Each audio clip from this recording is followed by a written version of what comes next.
Well, I have to protect my counterpart's hearing too with all this grinding. I got done so far.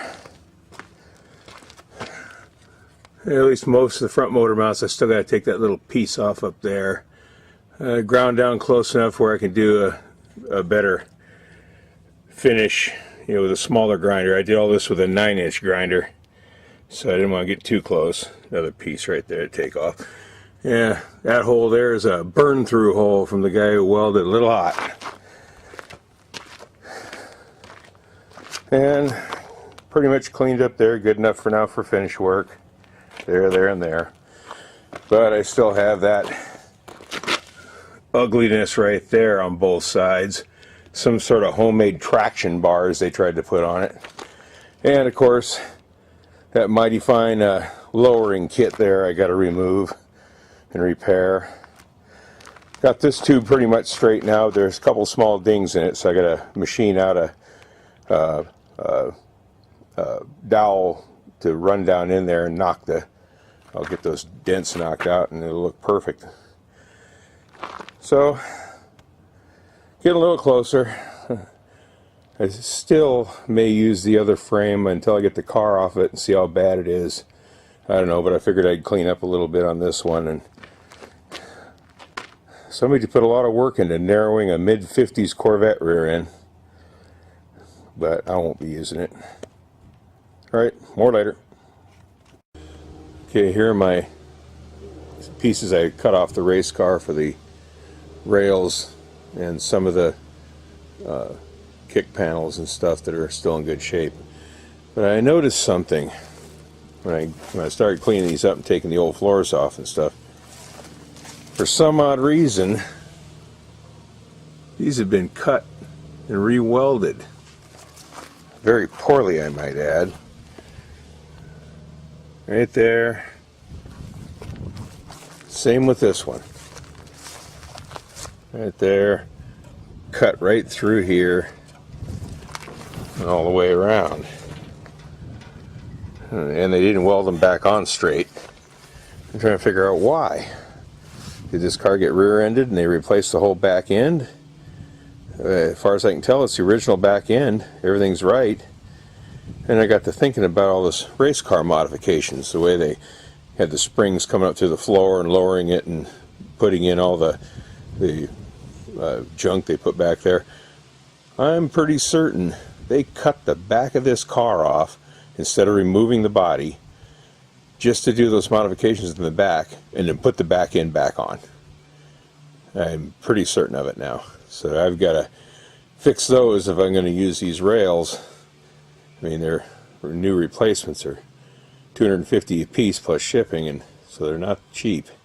And these ones aren't really that bad other than that. So I'm probably going to go ahead and repair them and see what happens and start getting this stuff cleaned up, because I got to get these rails in the body to try to beef up the structure. I might do a trick that a friend of mine does on his hot rods. I may tack weld the doors in place with all the body lines basically correct, and that'll hold that all rigid, and then put an inner structure in to hold it all, and then remove the doors. But a few tack welds would hold those doors in nice and solid and keep everything as square as I can. Alright, more later. Okay, time for a little bit more work. Put her up on jack stands, and as you can see, not a lot of car left down there. Once I removed the panels that somebody had screwed in chunks of galvanized sheet metal. There's that side over there. Nothing there. Got the tunnel, pulled the tunnel out.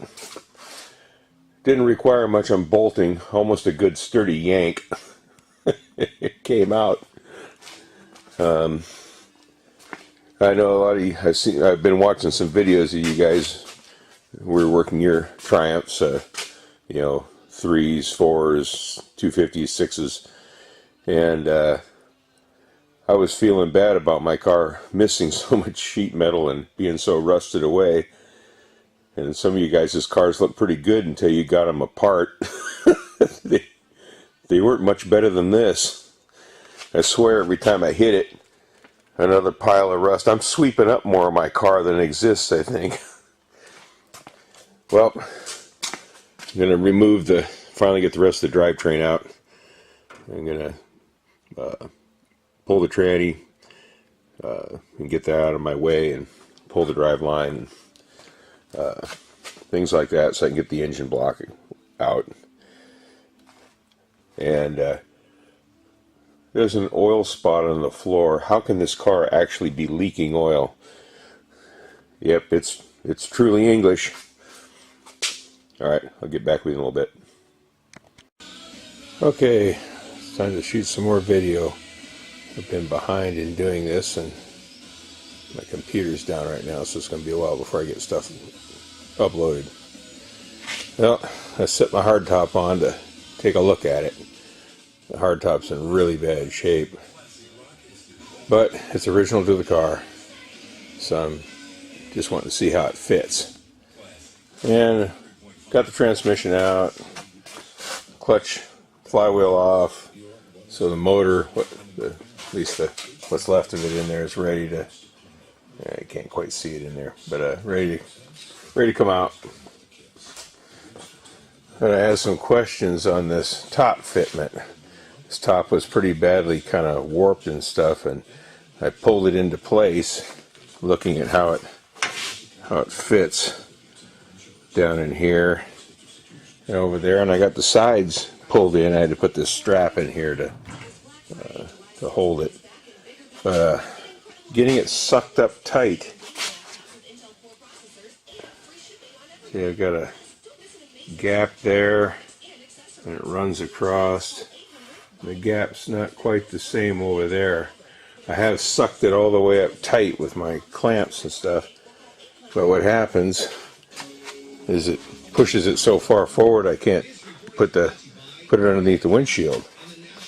And right now it's actually a little bit forward right now, and it can't drop over the windshield. Now the body is, I'm sure, is bent in the middle, considering there's nothing left of the middle part, and I'm going to have to get that trued up, and these outer rails and stuff, inner rails replaced, outer rocker arms, and all that kind of stuff, or rocker panels, excuse me, not an engine.